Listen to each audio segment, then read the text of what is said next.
So good morning, everyone, and welcome back. I hope you've managed to grab your coffee, tea, and eat something in the break. My name is Alistair Cook, and I'll be the moderator for this session, Breakout 8, Rebuilding Trust and Cohesion After Social Tragedies. I'm here today with two excellent speakers. We have Mr. Rakesh Naidoo from the National Ethnic Partnerships as part of the New Zealand Police Force, where he manages the program. And Datu Mussolini Lidasan, who's director of the Al-Kalam Institute at Ateneo de Davao University. And we're going to have two interventions from them of about 15 minutes each. And we're going to go in reverse order as it appears in the program and hear from Datu Mus first. But just a couple of points to link to what was just discussed in the first plenary this morning, which I think has a number of takeaways that offer us some insights in where perhaps our discussion will go in this session. And the first one is over thinking about what we can actually learn from past crises, or whether we need new tools to deal with crises as they emerge. And there's a limited amount of knowledge and transfer that we can take from past experiences. So we're going to hear from two speakers with two different experiences in the region. And we will want to look at the discussion in terms of understanding how we can rebuild trust after crisis and in the recovery phase. So without further ado, and any more from me, I would like to hand over the floor to Datu Mus, please.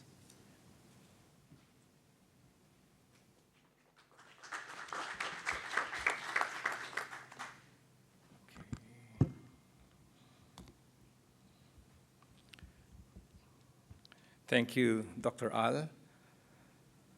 Bismillahirrahmanirrahim. Assalamu alaikum wa rahmatullahi ta'ala wa barakatuhu. Pleasant good morning to each and every one of you. Before I start my brief talk, I would like you to pause and picture this. We have former rebels and academics leaning into the same conversation. Imams and grassroots leaders trading wisdom, not weapons. A space where the wounds of decades past are not ignited or not ignored, but transformed into the foundation of a shared tomorrow.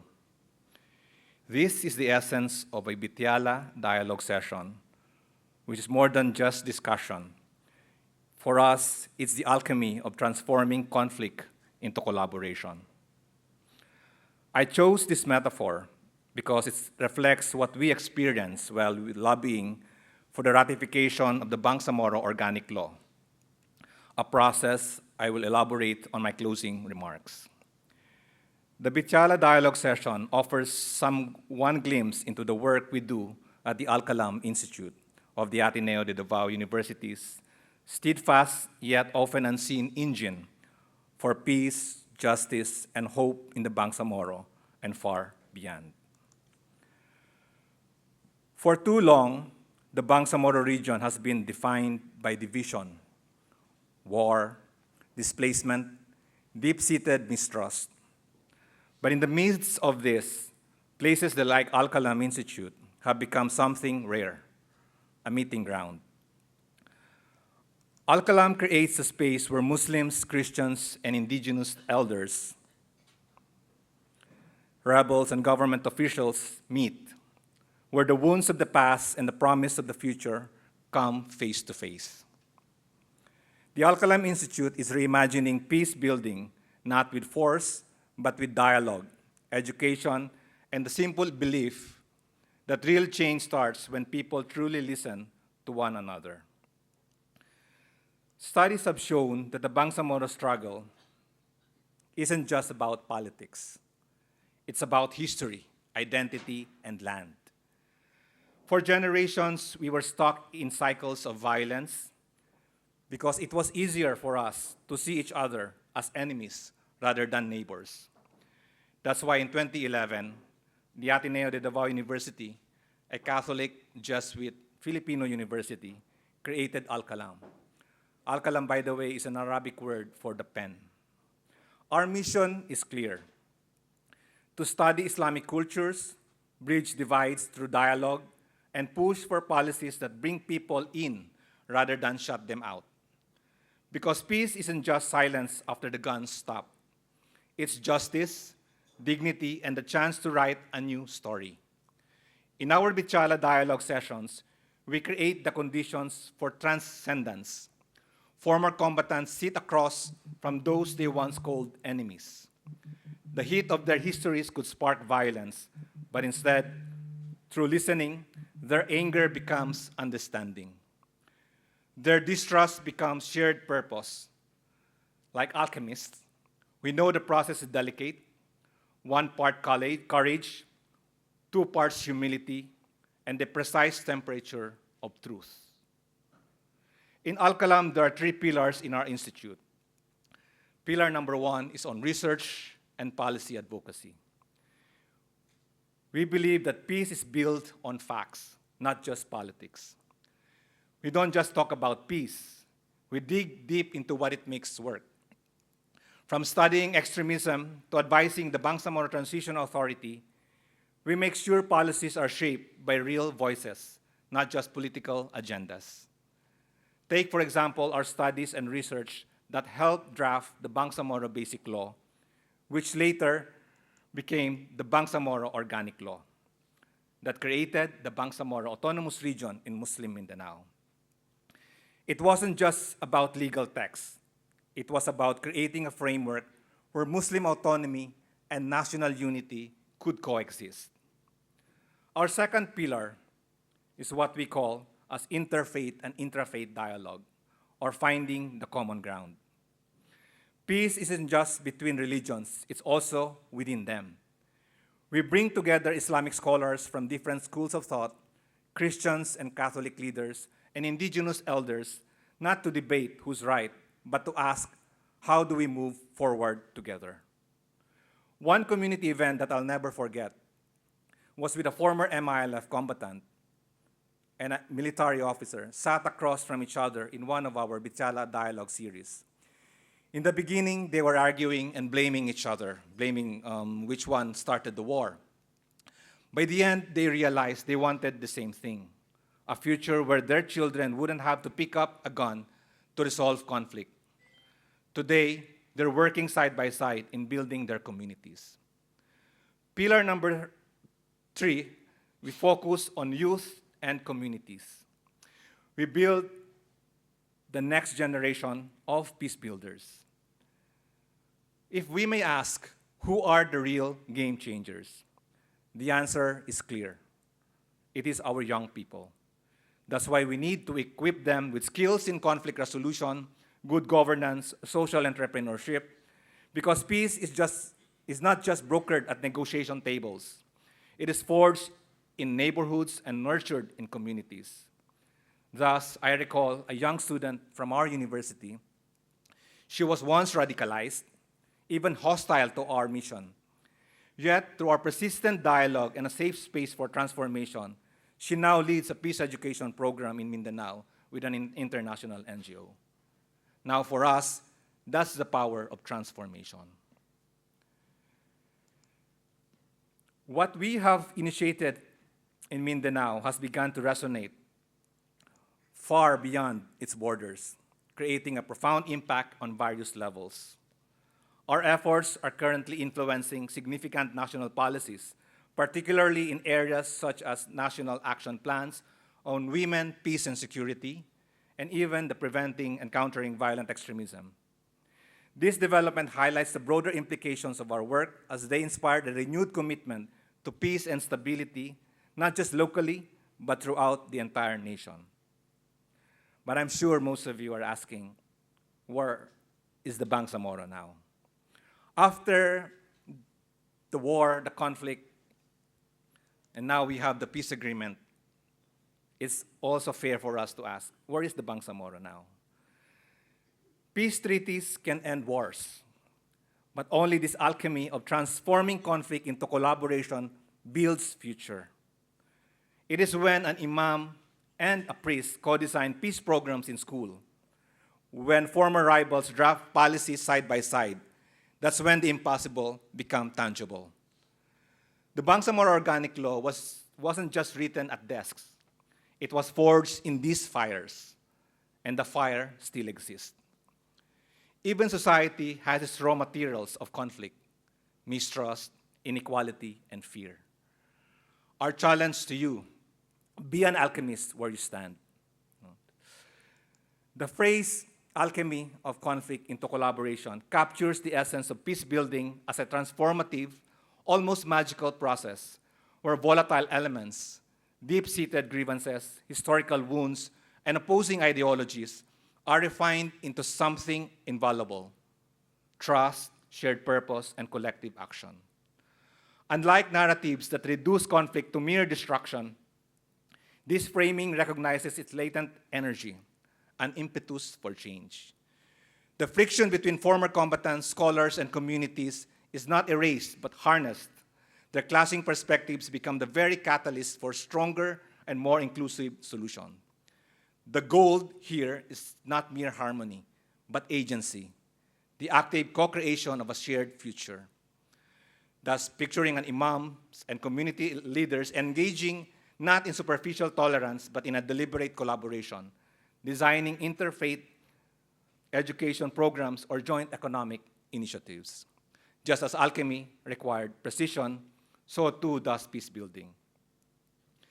Dialogue sessions like the Bichala are not unstructured conversations. They are carefully facilitated spaces where Al-Kalam employs active listening to transmute raw anger into mutual understanding, shared storytelling to dissolve the us versus them into a unified we, and action-oriented frameworks to ensure ideas crystallize into tangible progress. In this way, conflict becomes not an obstacle, but a crucible for innovation and lasting peace. The alchemy of peace isn't reserved for saints and scholars. It's practiced by ordinary people willing to sit in the heat of hard conversations and merge with something new. The Al-Kalam Institute, we prove daily that conflict, when met with courage and craft, can yield the rarest element of all, which is hope. Al-Kalam has taught me one thing. Peace is not a document to sign and forget. It is a living process, forged into a daily crucible of choice. The choice to listen when voices clash, to understand where histories wound, and to build where trust has eroded. Conflict, like raw ore, holds hidden potential. The work of peace is the alchemy that transforms it into something stronger. So in my closing, and my challenge to you all, in your community, what divisions could you help transmute? Where might friction become fuel? Where opposing forces, with the right intention and effort, catalyze collaboration instead? Thank you, and wassalamu alaikum wa rahmatullahi ta'ala wa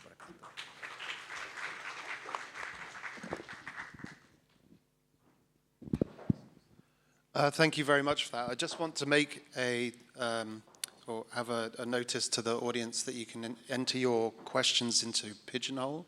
So please do so, and we will draw on those questions in the discussion at the end.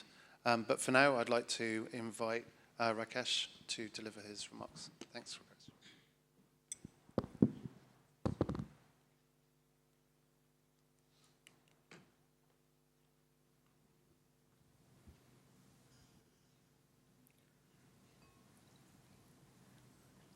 He honore he kororia ki te atua, he manarongo ki te whenua, he whakaro pai ki ngā tangata katoa. Honor and glory to our Creator, peace on earth and goodwill to all people. E whare etu nei tēnā koe to this venue and to this house. I pay my respects. E nā manahiri o tēne rohe, kei te mihi, kei te mihi, kei te mihi. To the people of this land, Singapore, and to the organizers, I pay our respects. And mana and reo and rau rangatira ma era and karangatanga maha, tēnā koutou, tēnā ratato katoa. our acknowledgements to our distinguished guests, fellow panelists, ladies and gentlemen, as well as fellow respected New Zealanders that are in the room from our interfaith, multicultural, and media organizations. I begin by acknowledging and recognizing the 51 shuhada and many others that were injured and their families and those lives that were forever changed by the terrorist attack that took place in Christchurch on 15th March 2019. Their courage and dignity continue to inspire us all. There is currently a coronial inquiry ongoing in New Zealand relating to these terrorist attacks. Therefore, I am respectful of that process, and my address today will be reflective of that. On that day in 2019, our nation, New Zealand, was shaken to its core. 51 lives were lost, and many more were injured. Our collective sense of security and innocence was shattered. Yet, in the midst of this darkness, a profound truth emerged. And I quote, "We are broken-hearted, but we are not broken." These words, spoken by Imam Gamal Fauda, the Imam at the mosque in Dean's Avenue, highlighted that and called upon us to respond not with fear or division, but with unity, compassion, and resolve. In the critical hours following the attack, our response was guided by principles forged long before the crisis. Decades of relationship building with our hyper-diverse communities in New Zealand. In New Zealand, 1 in 4 people are born overseas. In our biggest city, which is Auckland, that goes down to 1 in 3, and in some neighborhoods, 1 in 2 people being born overseas. Over 230 different ethnicities, speaking over 170 different languages, and more than 100 different religions. That's the context of us being able to respond and act swiftly and authentically. We reached out to mosques nationwide, prioritizing safety and calm. Cultural and religious experienced police officers were deployed to Christchurch to support those already on the ground, serving as a bridge between authorities and the Muslim community. We mobilized Islamic religious experts and scholars, ensuring that spiritual, cultural, and burial protocols were upheld, even as many local leaders were themselves grieving or traumatized. Importantly, we engaged with the indigenous Maori community and interfaith networks from the very beginning, ensuring our response was grounded in cultural and religious understanding and respect. This inclusive, community-centered approach was not improvised. It was purposeful and a combination of big acts and small acts. The results of years spent cultivating trust, formal partnerships, and cultural competence within our institutions, principles that proved invaluable in our darkest hour. Thousands of hours of weeknights, weekends, and face-to-face engagements. What followed was nothing short of extraordinary. Across New Zealand, people of all faiths and backgrounds mobilized in support of their Muslim neighbors. Interfaith vigils and support networks and a nationwide call to prayer brought our country to a standstill, united in grief and solidarity. As distinguished Professor Harvey Whitehouse shared so insightfully in his breakout session in this room a few days ago, identity fusion occurred in New Zealand. Through this trauma and tragedy, the shared suffering united New Zealanders. Within 7 days, the mosques were respectfully restored and reopened. All burials were completed with dignity. The world watched as New Zealanders rejected hate and division, choosing instead to reaffirm our shared values and our national identity as a place of inclusion and peace. Our work, however, did not end with the immediate response. The government had established a Royal Commission of Inquiry, resulting in 44 recommendations to address the systemic gaps that allowed such an atrocity to occur. Implementation has involved government agencies, community groups, and especially those most affected by the tragedy. The Police Muslim Communities Reference Group, already in place before the attack, became pivotal in shaping our responses and reforms. The Federation of Islamic Associations and the Islamic Women's Council established parallel advocacy and governance groups, ensuring transparency and accountability. Regular progress updates and dashboards kept the public informed and engaged, reinforcing trust and shared ownership of the recovery process. So allow me to share some key insights from our journey, lessons that may resonate with societies seeking to rebuild after crises. It is a formula that we have used for pandemics, earthquakes, volcanic eruptions, national security issues, and the wave of ongoing conflicts that impact us at a local level, driven by overseas as well as local challenges. Invest in relationships before crises. Authentic partnerships and formal agreements such as the Police Memorandum of Understanding with the Federation of Islamic Associations of New Zealand, our police ethnic strategy, our approach of specific engagement programs laid the foundation for rapid, trusted collaboration when it matters most. Even when we were first signing agreements with organizations like Multicultural New Zealand and the Federation of Islamic Associations of New Zealand, there were numerous challenges at that time with people questioning such agreements being entered to by a policing organization, well before they could see any need for such issues. So strategic foresight was critical. Mobilizing visible and inclusive leadership. Swift engagement of elected officials, community leaders, and cultural experts ensured our response was empathetic and community-centered. Worldwide, what people saw was a united New Zealand, whether it was from our Prime Minister to our mayors to our police. All spoke a very similar language, and that language was based on the organization of that visible and inclusive leadership. When things go wrong, you instinctively turn to people that you can trust and people that you know that will help you.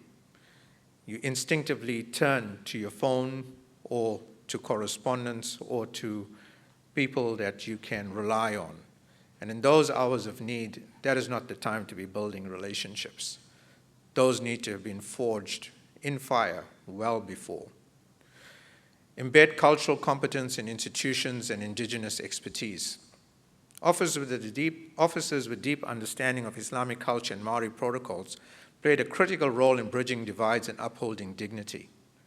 We have heard at the conference about frameworks for social cohesion such as Pancasila. I'd like to emphasize the importance of engaging and including indigenous communities in any support or responses to tragedies. Balance immediate needs with long-term resilience. While addressing urgent needs, we also laid the groundwork for ongoing support, healing, and systemic reform. In this room, we heard from another one of the speakers who talked about recovery not being an immediate factor and an immediate phenomenon. It needs to be considered over a very long period of time, not days and weeks, but years, and in some cases, decades. Maintain transparent and frequent communication. So open dialogue and frequent updates build trust and relax anxiety, and as we know, counter dis- and misinformation. Recognize and address systemic issues. The tragedy exposed gaps in our system, gaps we are committed to closing through sustained inclusive reform. Imam Dr. Khalil from Harvard University also cited that we learn more from our failures, and that can be a powerful tool as much as that we can learn from our successes. Harnessing the power of unity and shared identity. Our strength as a nation in New Zealand lies in not what divides us, but in our ability to come together in a time of crisis. Empathy, humanity, and respect for one another, and, above all, the rule of law in a policing context has proved invaluable to us. Rebuilding trust and cohesion after tragedy therefore requires a multifaceted approach. It has already been referred to. Government must act with transparency, humility, and responsiveness, ensuring that the voices of affected communities are at the heart of every decision. Civil society, faith groups, NGOs, and grassroots organizations must be empowered to lead, to heal, and to hold institutions accountable. The private sector can play a transformative role, leveraging resources and expertise to support humanitarian responses and long-term recovery. And education and dialogue are vital for fostering understanding, resilience, and hope in the next generation. In closing, I offer a Maori proverb that guides our journey as referenced in the opening page of the Royal Commission of Inquiry report into the 15th March 2019 terrorist attacks. Kia whakatau muri te haere whakamua. I walk backwards into the future with my eyes firmly on the past. This wisdom reminds us that the past, the present, and the future are intertwined. We must carry the lessons of our shared history forward, ensuring that every tragedy strengthens our resolve to build more cohesive, resilient, and compassionate societies. So when the next crisis comes, as it will inevitably will, we are not only prepared to respond, but to emerge stronger together. Nō reira, tēnā koutou, tēnā rā tātou katoa. Thank you.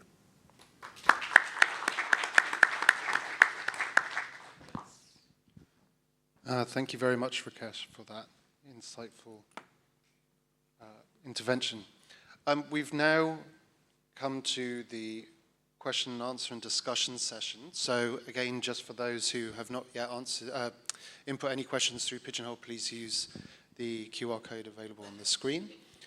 But firstly, I think we saw two particular examples here from our speakers from the region. And I want to just return to sort of that question I raised before about transferability. Like how with your own experiences, and Rakesh, you specifically spoke to this at the end about having a very well articulated response to crisis. I'm just wondering from both your perspectives how much you've had to adapt and change to new scenarios, those established practices that you've been using in the past, and how they might need to change in the future to become more relevant and adaptable. Mus, do you want to go first? In our case in Mindanao, it's quite difficult, and it's not a one-time crisis. A crisis that started during the time of the American colonization up to the time of the MNLF, the uprising of the Moro National Liberation Front, the MILF, the Moro Islamic Liberation Front, and then with other subgroups, terror groups. So for us, it took one strong precedent to ensure that there has to be a document to be signed. It was during the time of President President Duterte. He made sure that the Bangsamoro Organic Law was ratified and put in place, and thereby the MILF was given a chance, a space to govern. So imagine all those decades of negotiations, conflict, displacements, and all other problems. So that was the crisis that we once addressed. I was a commissioner back then of the Bangsamoro Transition Commission, and we drafted the Bangsamoro Basic Law that created the provisions that were in the comprehensive agreement of the Bangsamoro. So if you try to look at it, it took political will and the support of the general public. As I work in a Catholic Jesuit university, Filipinos are mostly Catholic. They're Christian Catholic. and most of our legislators are Catholic. So we have to ensure that they have the buy-in in supporting the right to self-determination of the Bangsamoro people. And that's why in my short PowerPoint, I made sure that we included that Muslim autonomy is given to us in line with the national unity. So I think those are the two main critical points that made it happen. And just to follow up on that, you mentioned there about buy-in from the Catholic legislators. We heard earlier this morning about this idea of buy-in, that it's not an intrinsic value for some, but the assumption here is that they would not be thinking with them in an inclusive way. Is that what your experience was, and how did you overcome that? Yeah, in the past, there was very deeply rooted mistrust and biases against the Muslims or vice versa. But then in our series of dialogue with the priests, with the imams, they are the ones leading it. They are the ones providing the space to dialogue. And it reached a certain point where we had the critical mass that people now can say, you need to support this. Because if you try to compare it during the previous administration, when Mama Sapano happened, where a massacre of Philippine National Police Special Action Force targeting a certain Indonesian terrorist in our place, that already destroyed the peace process all at once during the time of President Noynoy Aquino. But during the time of President Duterte, even though Marawi siege happened, the Bangsamoro Organic Law was still pursued in Congress. Well, it was mainly because we had the data, we had the studies. We were able not only convince their minds and hearts, but we provided them, the Congress and the general Filipino people, to support the peace process. And if you try to look at the Bangsamoro Organic Law, and if you try to read the preamble, it's very touching. It's one of the things that I'm proud of that we drafted, that it's the Filipino people providing that, giving that respect and recognition of the Bangsamoro history. And that's where somehow things happened naturally. Great, thanks. So turning to you, Rakesh, about your experience and the transferability from one crisis to another, what have been some of your experiences in the skills needed? I guess there's always some fundamental truths when crises occur. And I think as part of the discussions that we've had during this week, it talked about just the complexity of what we are dealing with in the present and the uncertainty of the future. And in there, it provides a sense of panic in some sense and a real sense of fear as well. I think it's, Mandela used to say that, your decisions and the important steps you take in life should be driven by hope, shouldn't be driven by fear. And I look at the context of myself sitting here, in my lifetime, my short lifetime, my parents grew up, my dad grew up in a shack, had a corrugated iron home, cooked over an open fire, very humble beginnings. And those things built his character, his resilience, and that of my parents. For me to be sitting here in Singapore on an international stage is just mind-boggling. But each journey that each one of us has in this room is not unique to me. And I guess that's the past. We can't romanticize the past, and we should not, because there's real pain that's in the past. But there's some important learnings in the past that has embedded in us some resilience. So when we look at COVID-19, for example, some people were more concerned about toilet paper, right? And for people that may have grown up in shacks, living over open fires and things, I mean, that was the least of your worries, really.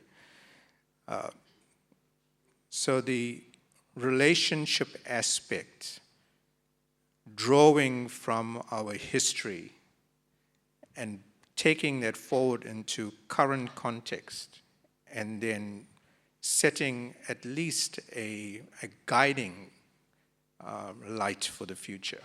You may not have the answer, but at least you have a compass point. And that relationship aspect that we've learned needs to be deepened, not so much broadened, because it's so vast out there. AI, technology, multiple crises, geopolitics, economic issues. The quality of the relationships and the quality of our engagements and the quality of understanding what is it that's affecting our people, what is it that is driving their decision-making, driving their isolation. We can understand that better, then we'd be in a better position, and include them better, we'd be in a better position to then respond to it. So I think that's the current context right now. It's not jumping from one new thing to another, but really taking a deep breath and drawing on some of those lessons and experiences in our context, wherever we are living, and then seeing how best to navigate that pathway forward through respect, through conversation, through dignity, and through patience. And to follow on from that, within your professional experience, how do you institutionalize that? We heard about institutionalizing earlier, but how do you do that to make sure that that is a culture that you're passing on to the next generation of leaders within your organization? How do you teach those skills? When I was on one of the tours we were going around, I was with a colleague one of the fellow delegates from Norway, and I introduced myself. I said, I'm from the police, and he was saying, what are you talking on? I said, I'm talking about social cohesion. So I'm giving a case study, really. And he was like, that's interesting, because in Norway, when I was doing some research, I found that the police were the ones that were doing more engagement around social cohesion than other agencies.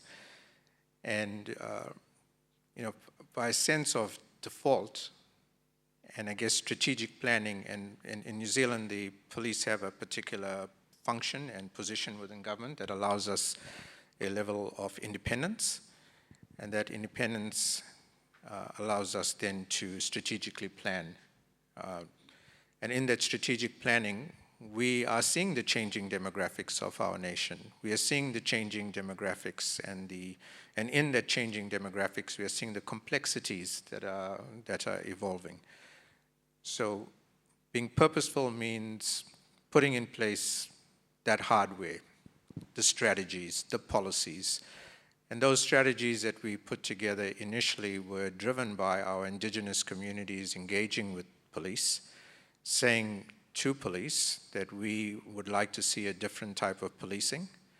We are overrepresented in the criminal justice system, and as such, having something that's quite unique in how you engage with us can bring forward a better future for us collectively. So those strategies, now in its 20th year, has borne sufficient fruit to see a better diversified organization, a more culturally responsive organization. We are by no means perfect, but we are far better than we would have been if we did not have such processes and strategies put in place. And that's leading to succession planning, succession management, leadership representation that has served us well. Thanks. And there's a question here from Aaron, and looking outside of your experience within a somewhat autonomous institution, the question is about community leaders and how they can contribute to keeping people or diverse communities connected and resilient throughout different stages of a crisis, and what can ordinary people do? So outside your own experience within the police force, which has the ability for that strategic level of foresight and planning, what can people outside that structure, just in the wider community, be doing as well to lead through the crisis to make sure that there is a better response? No, I have a deep respect for community leaders, community representatives. I always say it can be a very thankless task because you have to represent such huge, complex communities, largely as volunteers as well. And you do it in your private time, really, really challenging. I think the area that really resonates with us is, for example, when the 15th March 2019 Christchurch terrorist attacks took place, there was a lot of pain, a lot of anger, a lot of just sheer frustration from many of our leaders, because as the Royal Commission of Inquiry report alludes to, that they were communicating with government for many years, highlighting some of their concerns. But in that crisis, they set that aside and understood that there will be a time to look at how we address those systemic issues. But right now, we need to be united as a people and as a country. And we need to voice that unity and that support and do so in a respectful and dignified manner. So those religious representatives, the imams, they could have easily said many things in a public global domain to draw attention to many systemic failures. But in that midst of that tragedy, they focused on the collective healing, respect, dignity, drew into their faith of forgiveness, of empathy, and focused on nation building, nationhood, their key tenets, and let those values come to the fore. And that's very different in cases where we see, not mature enough leadership or governance, who at a time of national crisis turn to infighting, turn to accusations, turn to their nitpicking, and that then devolves the situation, makes it worse. And I think nations and organizations, institutions come out better and stronger when you have that level of maturity to see yourself through the storm, and then on the other side of it, address what needs to be addressed. Great, thank you. And Muslim, wondering if you would like to share from your experience, and perhaps share as well some of the diversity that you see within the communities in Mindanao, and how those community leaders are leading through the crisis. Yeah, the diversity has always been there. And the problem actually rooted when our nation tried to Filipinonize everyone. So the nation building at the time, this is the idea what a Filipino is. He has to wear a barong Tagalog or a Filipino attire, different symbols. And even our national flag does not include the indigenous peoples and the many ethno-linguistic groups in the Philippines. So the leader should be equipped. No? They should understand the history. Not every Filipinos understand the Bangsamoro history. Not every schools or universities in the Philippines have that opportunity to understand how the diversity of the different Muslims in Mindanao. So in our context, we need first to educate our leaders. They have to understand what are these things. We have to educate not only our imams, but also our priests, our bishops. So the interreligious dialogue became a platform to address that diversity and to unite in order to build a better Mindanao. So that's it's very hard for me to include everything in what we do or our experience in the Philippines of a very short span of time. But that's it. The crisis that we have, actually, it's rooted almost 100 years ago, when we were trying to Filipinonize everyone, to become one identity as Filipinos. And so the Muslims, the Moros, academically called the Moros, they resisted that. They don't want to be part of the Philippine Republic. And that's why the conflict happened. And the conflict has existed for several years. No? So, and it even evolved from one group to another.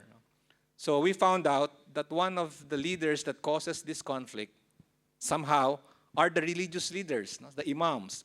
Because in the Islam in our part of the world have not yet fully developed, not unlike in Singapore, Malaysia, Indonesia, Brunei. Our Islam is focused on jihad. No? We have to protect our faith. We have to protect our land. So our religious leaders were focusing that. That's what they're preaching to our communities, to our youth. And that's why the uprising was so strong. No? It's really rooted on identity. And you have a soldier from Manila, from Luzon, coming to Mindanao who doesn't understand that. And for him, his idea is there's only one flag, one constitution. And now the conflict happens. No? So it's hard for me to describe that crisis because it affected us for several decades and has killed and displaced almost millions of people. And there's a question here from Tan, which I'll follow up, and I think there's some resonance here. Is over these existing divisions, what kind of practical strategies have you seen implemented to try and overcome those with recent examples? Yeah, that's what I put in my presentation. We had the Bityala. Bityala is similar to the Bahasa Bicara. It's a conversation. We provided spaces for conversation. But it's not an unstructured conversations. It's a conversation where we have active listening, where we provided space. It's almost the same as what the speaker in the plenary mentioned. You provide space, you provide coffee, and let them talk. So we have invested a lot of those things. I've been working in the peace process since 1998. That's early part of my job. So we really provided space for each communities to have a space to talk, where a safe space for them to share their views.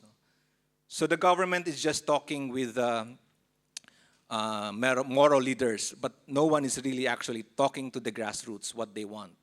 And there we found out that they just want clean water, they want clean supply of electricity, they want livelihood, and they want education for their children. So if that's what they want, that's what they need. So that's what should the government provide. So we work with the local chief executive. So the strategy is very simple. Let's provide spaces where people can talk with no fear of being judged or being set aside. Thanks. And Rakesh, I'm just wondering if you've got some views on this question to share with some practical strategies that you've had in place or that you've seen work well. Well, I think just to complement what Datu has so expertly highlighted, and I think as many speakers have also referred to, is including, you need civil society, you need NGOs, and you need government to be working jointly in this space.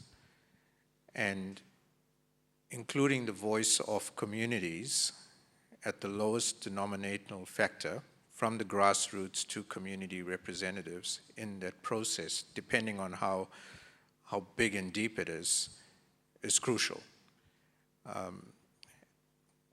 Datu talked about war situations, and that is just really complex, with huge geographical areas, number of people, groups, and the ability to do that is just phenomenal.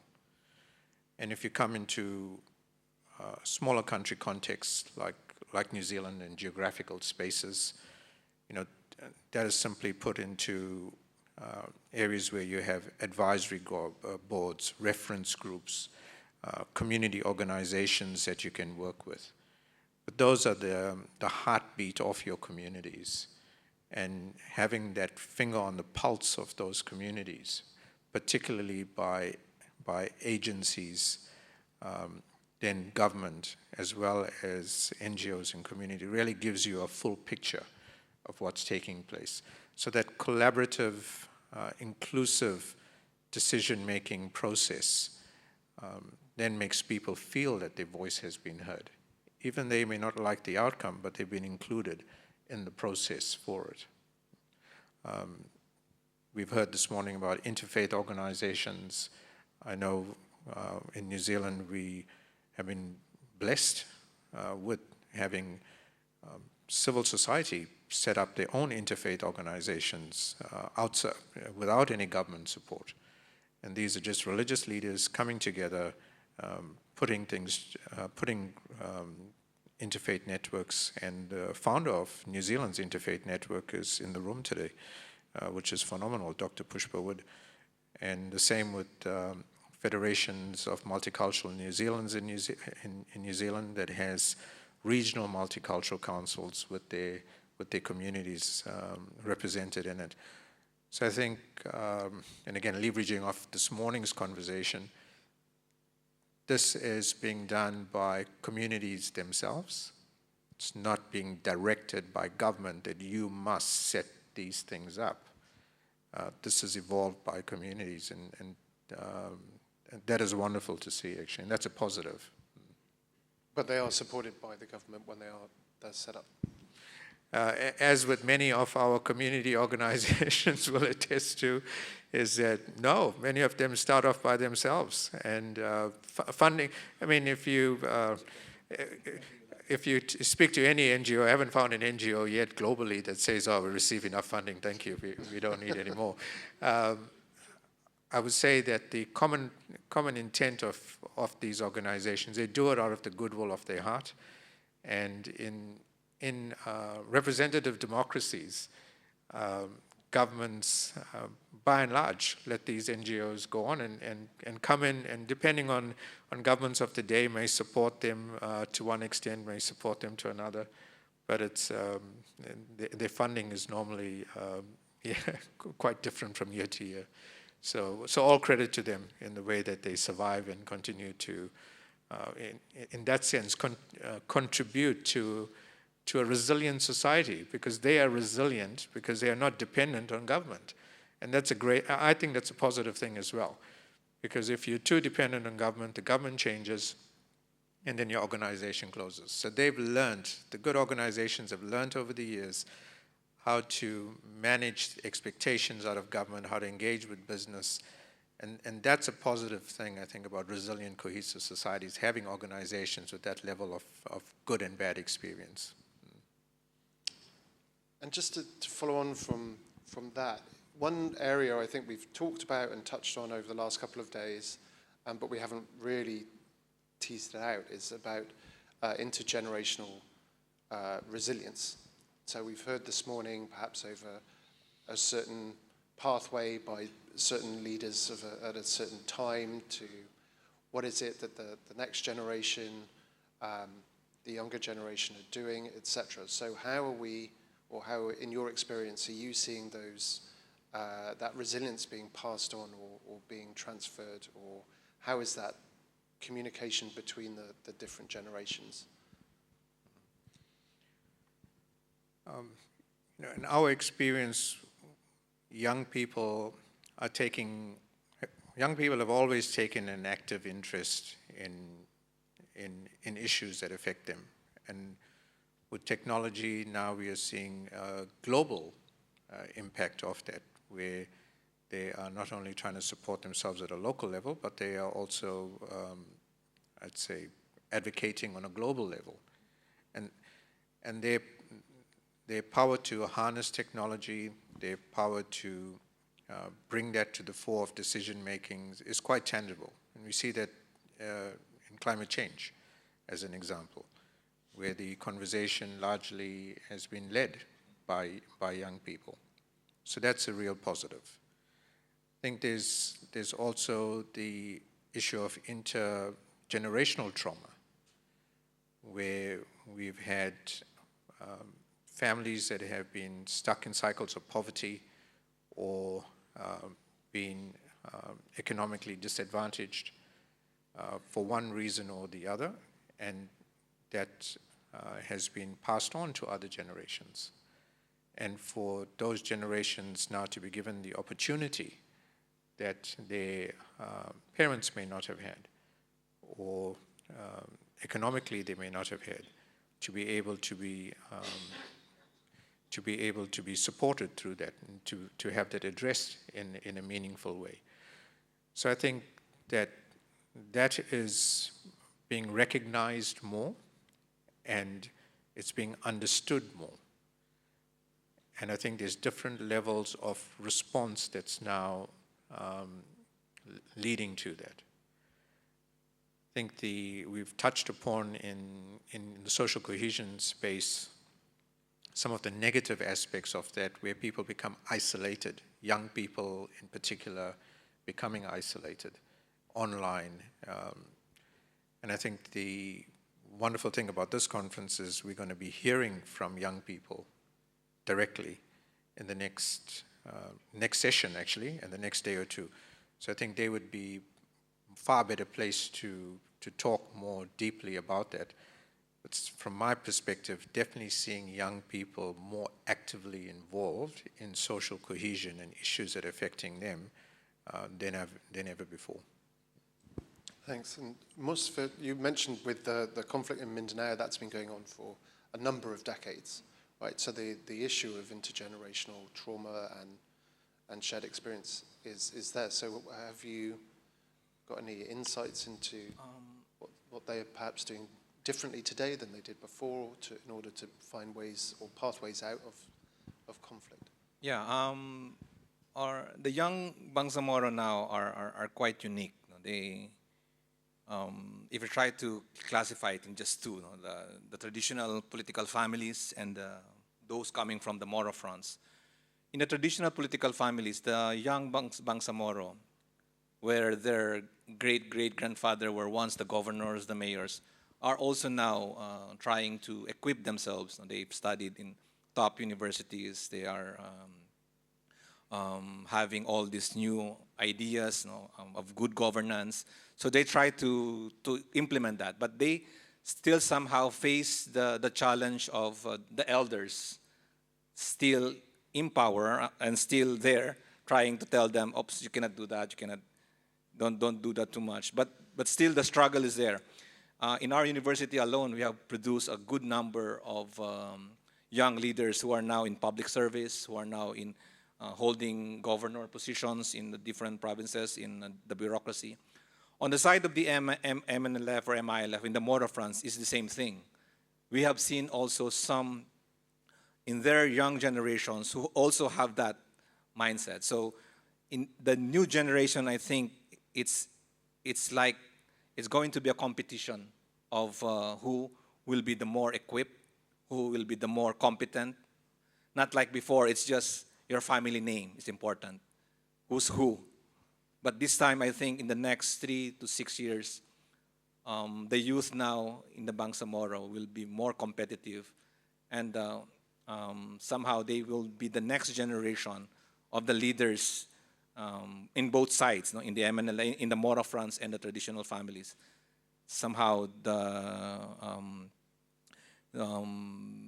their views of the world is more just like what my co-panelists here mentioned, that it's about having a wider perspective of the climate change issues and all other things. So because they have access to this information, and so they can easily somehow resonate with other youth.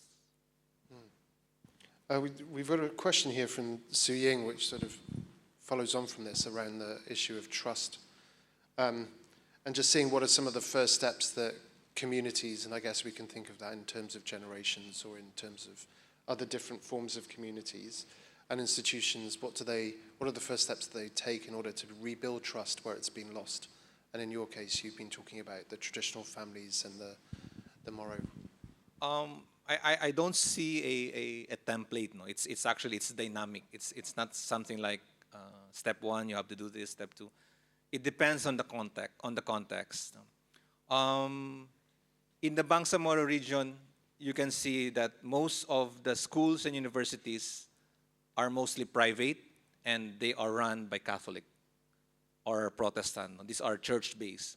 Outside the Bangsamoro, you can see different. There's state universities. So for me, I think the first level really is education. That's where things somehow opens up their minds. That's where somehow they present their views, and that's where academia provides some inputs for the government, for the CSOs. So the three, we've been talking about institutionalization. I think it's very important, and I admire it here in Singapore, how the government, the private sector, and the public somehow works together. There's a synergy, and I think that's what we're trying to do. That's what, in areas where we operate, that's what we do. We cannot let just the government do things. There has to be other sectors that can help and provide support. Great, thanks. And Rakesh here, just in terms of what happened in Christchurch in 2019, what were some of those first steps that communities took to rebuild trust after the attack? Well, you build trust in times of peace, and you measure it in a crisis. So when a crisis takes place, and if you don't have the trust of your communities, then you've got to start from scratch again, really. And that means going out there, just as a colleague mentioned, its fellow panelist, Dr. it's a very dynamic situation. You've got to know who your audience is, who are the people that are important for you. For institutions like police, we know there's our communities, and we've got to have trust in those communities in order to operate and in order to fulfill our aims and our goals. And to build that trust is not something that happens overnight. It takes a long, long time. Trust can be lost overnight, but to build it, you've got to be with it for a long period of time. So all I would say in terms of taking the first steps is reach out to those communities that are important to you and start that process. Start that process through your cups of tea, through your dinners, through your handshakes, through your engagement. Be physically present. Spend time with them. And that trust will be forged in times of crisis when you get things wrong or right. And by standing with them, by being accountable, turning up when they ask you to turn up, to stand in front of groups of people when they are very angry and upset, but explain your position, even when you've done something right or wrong. That's accountability, that's visible leadership. That's what people trust. That's where trust gets developed, gets made, gets honed. And even so, when you do have a crisis, that's when you will have people stand by you and stand with you, not only for your organization, but for your country. And that's why we put so much of emphasis, at least from our organization, of maintaining a visible presence and a voice of those communities back into the organization. I just want to emphasize is that we may not get things right, but being able to explain, being able to communicate, and being able to front is hugely, hugely important to those communities. If I may add, I remember, because my topic is quite huge, but I'll give you one specific example. Back in 2017, I was still a fellow. I was in a program of the CAICID, just similar with our speaker in the plenary today. I was implementing my program. I invited pastors, imams, and priests in the university. We had this discussion about interreligious dialogue and peace building. And in our discussions, I can still remember, it was September 2, 2017, in the afternoon, and the priests and the pastors were saying, oh, the Bangsamoro is quite far from us, so we don't somehow see the need to discuss these things. Now, we are focusing on our own church, how we can do this and do that. And in the evening, a bomb exploded just in front of our university. It killed some of our students because there was a night market. No? There's a long Rojas, they call it Rojas night market. No? So there was a bomb placed there, and somehow it really shook the university, the entire community in Davao. And the Davaoeños, the people in Davao, were saying they thought that the conflict is only in the Bangsamoro, it's far, but it was brought within the city. You know? So what we did was we gathered our community, our Ateneo community, the students, the faculties. So we had these sessions, and in some of the families of the victims. So we were discussing things. We tried to, it's a typical thing the Jesuits do. You know? They do these exercises for discernment, try to understand the situation, recollect, and then put some decisions.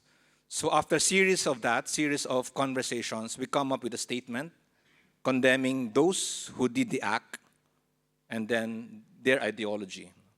So when we were passing that statement, some of our students in the engineering, in the medicine, Muslim students, they don't want to sign it. Because for them, that act was a legitimate act of the Abu Sayyaf. It was later claimed by a certain extremist group.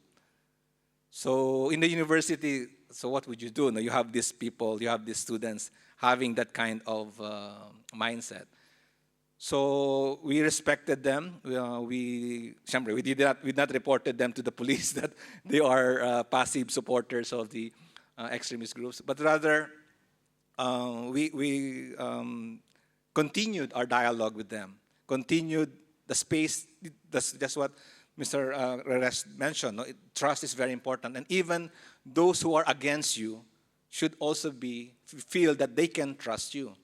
So it took us some time again, and it was also in the same program where we invited journalists, we invited teachers from the island provinces who were kidnapped, who were affected by the works of the Abu Sayyaf. So we brought them in the university. We had this dialogue with them. And it was very touching moment because those students, they realized that those people who claim to be acting in the name of Islam are actually not doing it. And they realized that extremism has no place in Islam. And so in the process, that one crisis of all many crises that we encountered, somehow we were able to transform these passive supporters of extremism in our university to become more Muslim. Interesting, thank you. We have a question here from Ben that's specifically addressed to Rakesh, but I'm going to adapt it so it speaks to both your case studies. And it's really looking at the role of the international, so looking at international partners in terms of investing and helping to deliver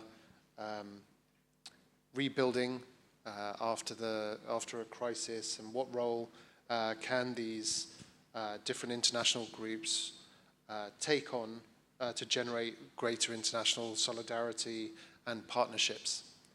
And he was specifically relating that sort of after the experience in New Zealand. What was your experience in that after 2019, and what role were there for international partners? It was a huge role for international partners in New Zealand because, the Christchurch mosque attacks was the single largest terrorist attack that took place in modern times in New Zealand history. We were always insulated as a nation, far on the other side of the world. Many people never imagined that this would happen in a country like New Zealand. Some people mentioned to me they were looking for where was New Zealand when this attack took place. So it brought a sense of, it was very sobering when that took place, and when incidents and terrorist attacks like that take place, you then look for guidance, advice, assistance, And multiple, from a law enforcement perspective, from a research perspective, from a social perspective, community perspective, all of that came into play. Because people needed support in terms of trauma recovery during mass casualty events, needing better research and understanding about legislation relating to firearms, relating to safety, relating to security, relating to our community engagement. So right across the board, there was a real thirst for wanting to understand this rather than closing yourself off or believing that you have all the answers for this. Because that's a time for reflection. And good societies reflect, good organizations, good institutions take a time to take a breath to reflect and to say, what is it that we can learn from this? What is it that we can do better from this? And who are the best placed people to assist us with this? Do we need to reinvent something? Do we need to, or just duplicate something or replicate something? So in any event, it is as part of any debrief that you would have from an institution perspective, all of those things come into play. And that's a time for you to reflect on what played out and where are the best people to assist you. And being part of this for the week and for the conference is a great example of that. For us to, as an organization, as a country, to be looking at, well, what is the conversations around social cohesion globally? What are some of the thinking? What are people doing? What are some of the good examples? What are some of the learnings? What are some of the failures? Is there anything that we can draw from this? Apart from sharing, we are also learning. So the international community has a huge role to play, and in the reflective exercise, any institution or any government should welcome that. Okay, and just to, I guess, push a little bit more on this, but the international partnerships, what were some of the ones that are particularly memorable that you thought, oh, this is something that we learned from another experience that happened to resonate well with what you were going through at the time, or were there particular roles that you remember of an international partner? And, share an example for us. Yeah, we had quite a number of international partners come and assist us. One I do know from a trauma recovery perspective that assisted our communities specifically, that came and worked with them in the immediate aftermath. And that was really, really insightful and helpful for us. And while our social services were equipped to deal with a particular level of it, to have an experienced organization that had previously dealt with mass casualty events was extremely helpful for many of our communities. For them to have also received that in a religiously and culturally appropriate way was also very helpful and insightful during that time. Okay, thanks. And Mus, for you, what has been the role, importance, or lack of international partnerships, and what format, what function and form do they play within the community in which you work? Well, it was very helpful. We work with UNODC, with different UN agencies. They've also invited me a couple of times presenting our work, and there was an exchange of experiences. We also work with Indonesian government. There's a center in Indonesia, closely partnering with the Australian government. So yeah, the international solidarity and partnership is very important in this line of work, especially if we try to look at the map of Mindanao. It's very closer to Southeast Asian countries, and in our borders we don't have walls. No? It can easily we don't have enough equipment to protect our borders in the Philippines. So route of terrorist groups somehow are moving in that direction. And that's why we need partnership and solidarity with other nations so that we can share information, we can share security network.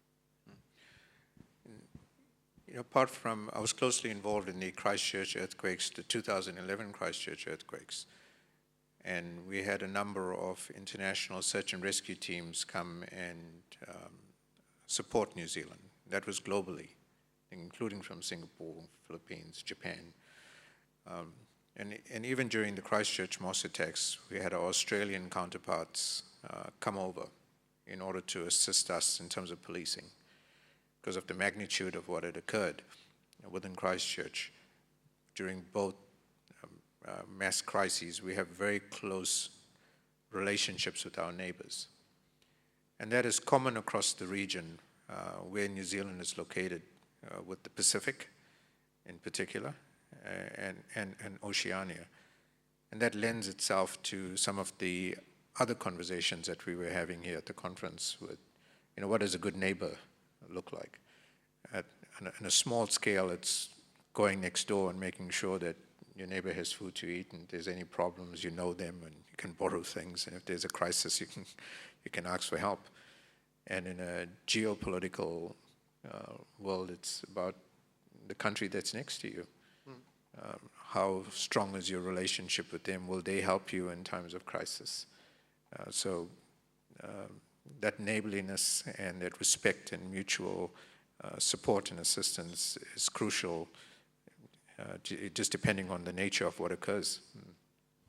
Just following on from that point, it was raised in the plenary earlier, and also there's been a recent number of discussions on knowing your neighbours, right? And they're the, not reluctance, but the lack of interest in understanding your neighbours. So whether it is within our region, for us, when we're teaching the Masters on Asian Studies courses, often people will take courses that are their own country focus, or they need much more encouragement to be looking at their neighbours, the neighbouring country, and understanding the internal dynamics of that country beyond their own.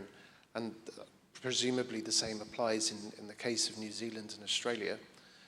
So have you got any reflections on that, on how to encourage people to be a bit more inquisitive about their neighbours and understand a bit more about their experiences, and how that can actually help to build on these partnerships that you've mentioned that you're so reliant on in these particular times? I think I'm more qualified to talk from a community perspective than a geopolitical perspective. That's my distinguished colleague, Datu can talk about that. But in respect of community, you know, we recently had a report completed in New Zealand from the Helen Clark Foundation on social cohesion. And one of the aspects of the report highlighted the necessity for New Zealanders to spend more time in their local communities, getting to know local community organizations. So participating in neighborhood supports, participating in community organizations and volunteer networks. In this way, forge greater bonds between and amongst one another. And I look at, you know, programs like Welcoming Communities, which is part of the Welcoming Cities initiative globally, that runs in many countries, which allows newer communities and newer people who come to regions to get to know one another greater at a localized level. And I do know our partners in Australia have very similar programs. So in that way, we are lending and coordinating and leveraging off one another at a community level. And that's a positive thing. At a regional level, there's more engagement with us jointly in the Pacific and otherwise, but I'm more focused on what happens domestically. I'll defer to Datu to share some of his experience. Can you repeat the question? Sure. I was just asking you to reflect on the difficulty we have in often looking at other communities, whether they're in neighbouring countries, within our own communities, to look elsewhere. Yeah, well, as I said, it's always contextual. There may be some similarities, there may be some common issues and concerns, but the landscape in the different areas, I think it could be better if there would be a cross study. It's just not just studying your own context. Yeah. Okay, I notice we've got less than 10 minutes left, so what I'm going to do is we've got a couple of questions here to address, and then I'll turn back to you if you've got any concluding thoughts. So there might just be a few more rounds. But I noticed there are two questions here on digital platforms, so I think we should discuss this. And that's over here. Aaron has written, how can we better harness digital platforms to support trust building and cohesion while minimizing harm and misinformation? So I'm just wondering what role digital platforms have been playing in the work that you do in Mindanao, and Rakesh in New Zealand. How have you utilized digital platforms for social cohesion, or for helping navigate the media landscape, or what is the media landscape like in your respective communities, and what role does digital platforms have in them? Who would like to go first? Yeah, okay. Us? In our case, in Mindanao, or in the Philippines, the digital platform is very important even to address polarization. Right now, our country is very divided, with two strong opposing colors. So I think the digital platform can provide an alternative to go back to the basic issues, to go back to amplify credible voices. And it's very important also to have fast fact-checking, fast check of misinformation, and even to host virtual solidarity initiatives.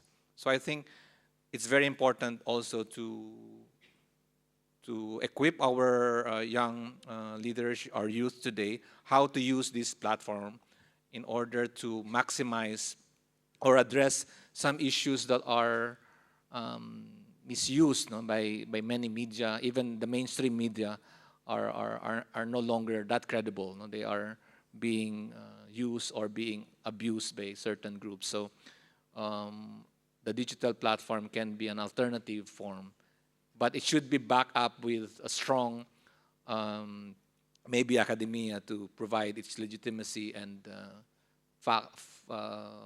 based on real facts. Yeah, something like that.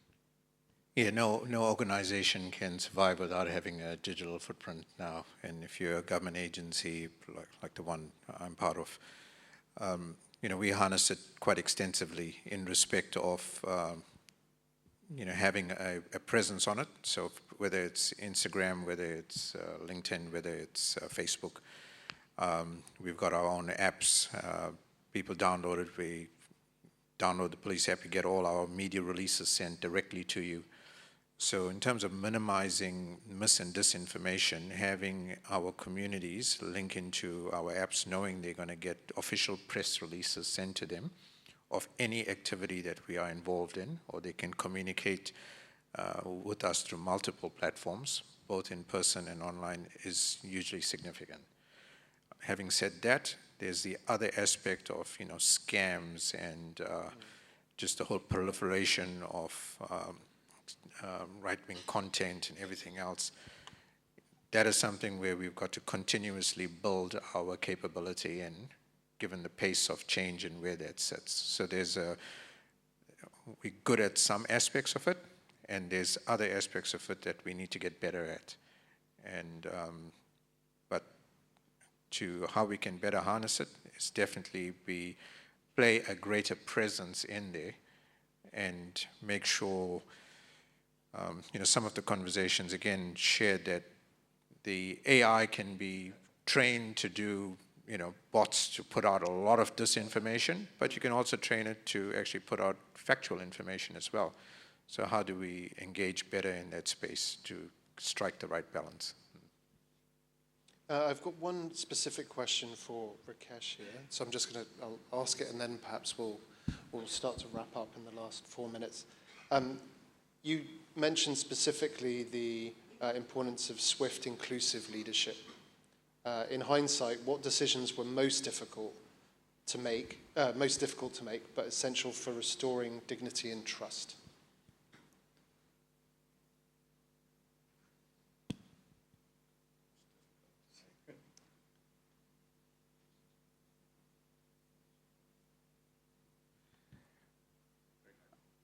Yeah, I think when crises take place, there's only a certain number of people that you can turn to. You can't turn to everyone. And normally it'll come down to a core group of people that you're going to work with.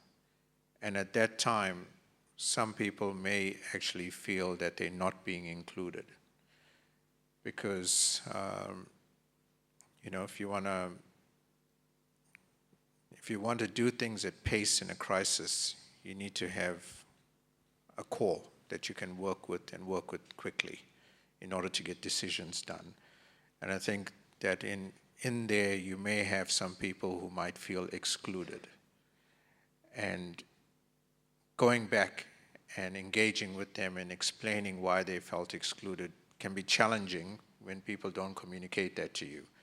So you may have people that are sitting there saying, I wasn't part of that, and that turned out, when it's a success, and you're dealing with crisis, no matter what it is, and it's like a paradox when you're dealing with a crisis and success in terms of a response, and people may feel excluded.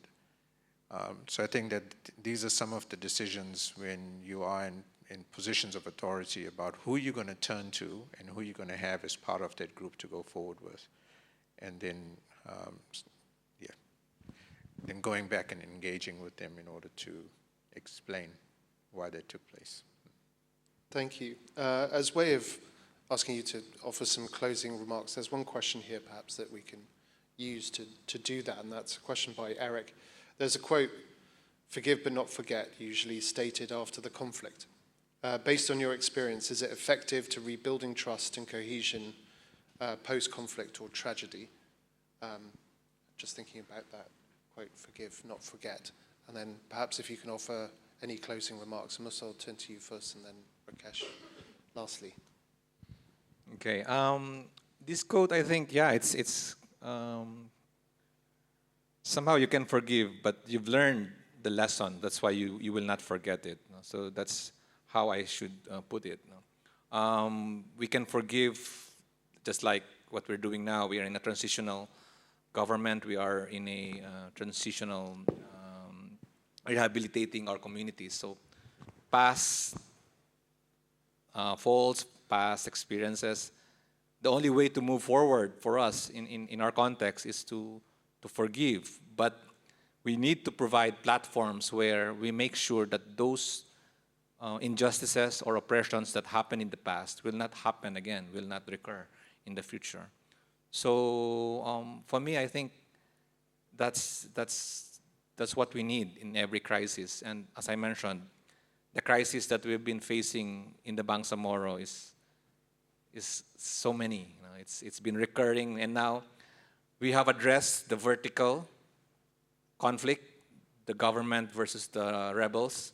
So there's already seemingly justice or peace, but we are now facing a horizontal conflict where clans, communities are fighting, and it's increased. It has a percentage of 1.3, 1.4 killings every day. So that's another crisis that I think we need to discuss in another time. Thank you. Rakesh? Yeah, and I think there's an extension to that. There's forgiving, there's not forgetting, but you need to come to a place of actually being peaceful of whatever the decision is. Yes, you cannot forget what occurred, but being at a place where you can actually reflect and understand the context of what has occurred. Not only will it bring peace to yourself, but then also bring peace to understanding the situation and even to the nation. Understanding those contexts are hugely, hugely important, because not forgetting sometimes, you can go to sleep thinking about it, right? And then it stresses you out and you get triggered by it, and it just continues. You sit there with hate, with envy, and at some point that you may not forget, but you got to find peace within that not forgetting. I was walking on by the Esplanade, and there's a couple of sculptures, but one of them is called Makan Angin, which is eating wind. And I thought it was just so apt for Singapore, about the past and the present. So I'm standing there on the esplanade, I'm looking at the Marina Bay Sands, and there's all this opulence, and there was the restaurant, and next to it was the glutton markets. But you could literally buy something for $4, and next door you could pay like, I don't know, maybe $40 or $50, but they were right next to one another. So the opulence mixed with the everyday activities, you could say the disparity is not so great that anyone can enjoy a space. So being peaceful and being happy and being content, and finding that contentment and that place is an important aspect of resilience, is an important aspect about cohesion, is an important aspect about dignity, about life. That no matter who you are, no matter where you are, or what situation you are in, you feel that you have your place in this world. That whether you're rich, whether you're poor, whether you have something or you don't, you're still respected for your dignity and your place, and you are accommodated and you are valued for that. And with that, I'd like you to join with me in thanking the two panelists for their intervention. And Rakesh aptly brought in the idea of food, so I think it's now lunchtime. So please enjoy your lunch and see you this afternoon. Thanks.